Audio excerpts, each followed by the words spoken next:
the worst droughts on record has had a devastating effect on bush communities across New South Wales and Queensland. And it's not just farming families who are doing it tough. Rural and regional businesses are also suffering the economic fallout. But one campaign has given a much-needed boost to businesses in the bush. Buy from the Bush has become a nationwide movement, injecting not just cash but hope to regional areas. Founder Grace Brennan joins us now on the line. Grace, congratulations on the huge success you're having with Buy from the Bush. Tell us what led you to start this campaign. Thanks, Jacinta. My husband is a farmer, and I had watched him kind of work relentlessly through pretty tough conditions and knew that I couldn't do much about the rain or the lack of rain, but also saw my kind of local community of Warren suffering and business was slow and hope was kind of evaporating. So it was just an idea that possibly if we broadcast some of the beautiful things on offer from small business in the bush, people might get behind it and inject some much needed cash.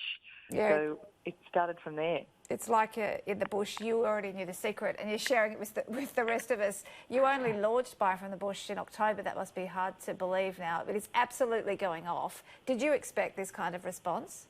No, I definitely didn't. I thought it'd be friends and family getting behind it, but it's been incredible. And I think everybody has known just how to help and just how to spread the word and get their friends on board, and everybody's kind of taking it on. It's been a really collective response, which is incredible and heartwarming. Of course, Buy from the Bush, for those who don't know, as if anyone doesn't know now, it's a website and an Instagram page. We're showing that some of the products on the screen now as we're talking, and it just showcases different products from regional producers around the country. I have to say, once you dive into that Instagram page, it is very hard to come out. It's all just so enticing. But the country actually came to the city during the week. You hosted your first pop-up market in Sydney. So we got to meet the producers in the flesh. How did that go? It was amazing. It was such a fun day and full of Christmas spirit, and also lots of hustle and bustle, lots of sales for 20 bush businesses. So they were makers and creators from drought-affected communities selling all sorts of things. And they had the best time kind of meeting customers, and each one wanted to know how they were and where they were from and what the drought was doing to them. So it was beautiful. I think that sort of thing would bring, I imagine it would bring the concept of what is happening in the bush right into the faces of people in the city, so it's much more tangible. What sort of impact has all this whole business had on regional businesses? It's been immense, much beyond, much further than just our Instagram feed and the businesses that we're featuring on it. I think it's kind of changing the mindset a little bit more broadly, and I'm hearing from businesses that we haven't even featured that are connecting with customers, and beautiful kind of corporate sponsorships going on and all sorts of support for small business in the bush. And I mean, it's obviously affecting the bottom line. It's literally keeping doors open. It's also really impacting households. I think a lot of the businesses that we're featuring on the page are often women running what were side projects and now have become kind of the dominant income stream in the family because they're not drawing an income from the farm. So it's pretty critical income, and it's doing an immense amount for the hope and kind of energy of those individuals and their broader community. It's not just the businesses themselves who benefit either, isn't it? There's a real ripple effect. Who else reaps the rewards? Exactly. So we keep hearing from Australia Post that postage is up. I think it's up 40% in regional areas, and many of those Australia Post offices are franchises in the bush. So that's another family being affected, and lots of businesses employing casuals to get through the extra workload. I've heard from lots of people, businesses who are thanking us for featuring them and saying that their sales have gone through the roof, and they're now kind of printing their stationery locally, or they're doing all sorts of things, flowing, putting cash back into their community.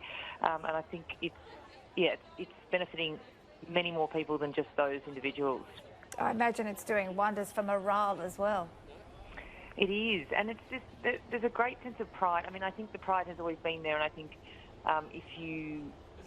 everybody loves their local business in their local community, but to see everybody else valuing it and celebrating the produce is it's remarkable, and I think it's really lifting the whole community as a whole. So if people do want last-minute Christmas gifts, I have to admit, I haven't even started my shopping, so hopefully... Neither. That makes me feel a bit better. Hopefully I'm not alone. But if we want to buy from the Bush, we have to get in quick. How much time do we have left? Yeah, I'd encourage people to kind of shop this weekend. Many businesses I'm talking to are saying that this Monday is the cut-off for them, just to be super safe. But also the beauty of our page is that if you connect directly with the business, I just ask them the question, and they won't want to disappoint, and they certainly want to, be honest. So if you're worried, send them a direct message through Instagram or Facebook. Ask them when the latest, they can post is. But to be safe, I'd be shopping tomorrow for a Monday post. Or right now. And we should also point out it's not just a Christmas initiative, of course. Buy from the Bush is now a permanent Instagram page and site, so it will always, or for the foreseeable future, be there. It's not just a Christmas rush thing. Absolutely. We're really hoping this lasts long beyond a Christmas shopping spree. The drought and the impacts of the drought will last a lot longer, and beautiful, creative bush business will be there forever. So hopefully you'll continue to follow Buy from the Bush and long beyond Christmas Day. Oh, as we're talking, we're seeing all these products rolling across the screen, and I'm shopping with my eyes as we go. So thank you, Grace Brennan, for your time tonight, and best of luck with the ongoing campaign. Thanks so much, Jacinta. Thanks for the coverage.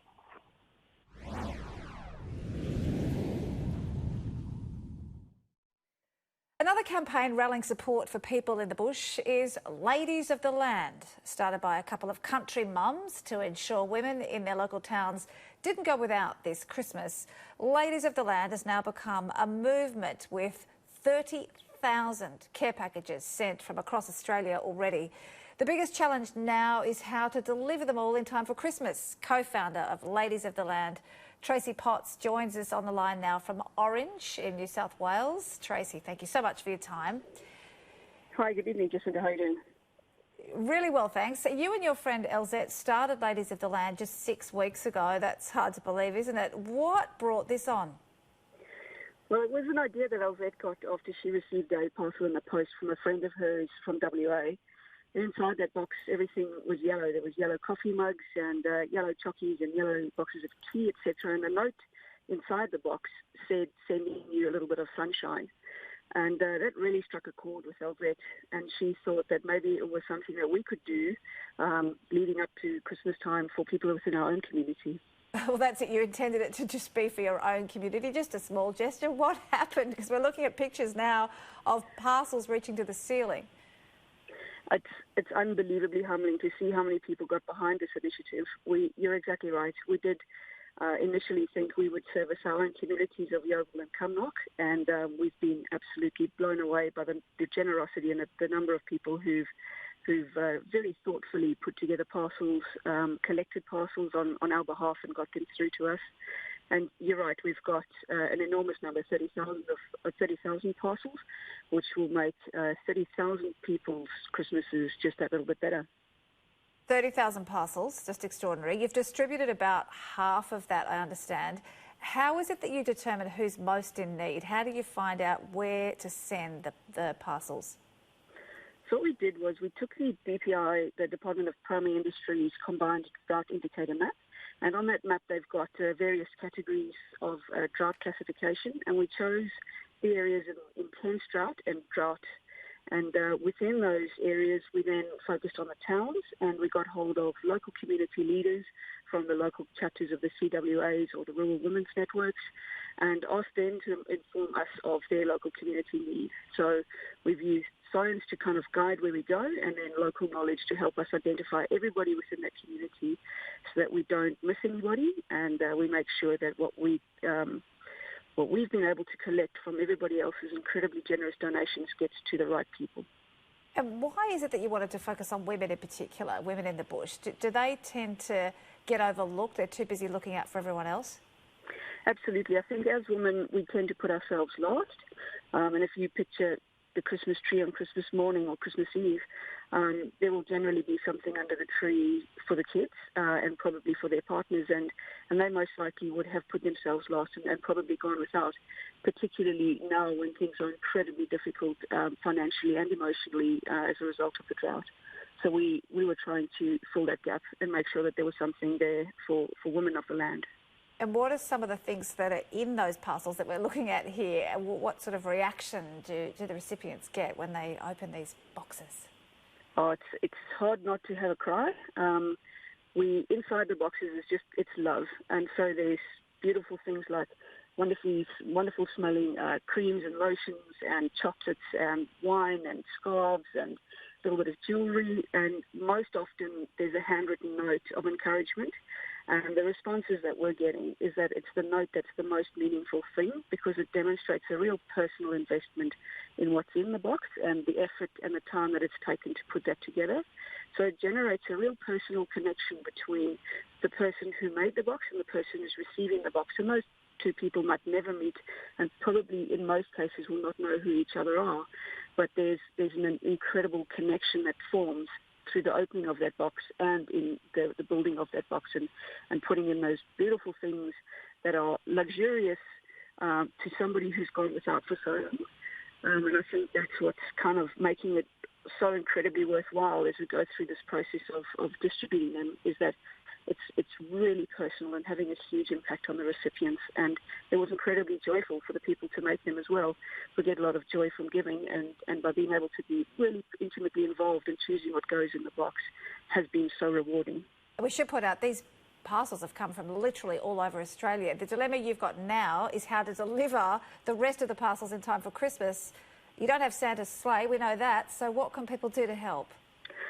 You're exactly right. We don't have Santa's sleigh, and that would make our lives so much easier.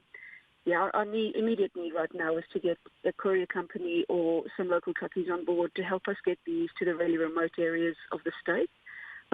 It's very difficult for us. Elvette and I are carrying the costs of this initiative. And so if we're able to get one or two people on board to help us get the last 15 or so thousand boxes to areas that we haven't serviced yet, that would be incredibly helpful. Well, we've been running some details on the screen now, and you do have a Facebook page, Ladies of the Land New South Wales. So if any couriers out there, trucking companies, anyone with a ute can help, get in touch. And we wish you all the best, Tracy. And also, as we should point out, this is not just a Christmas campaign either. You do expect to continue this after the festive season dies down. So we wish you all the best with that. Thank you. Thank you so much.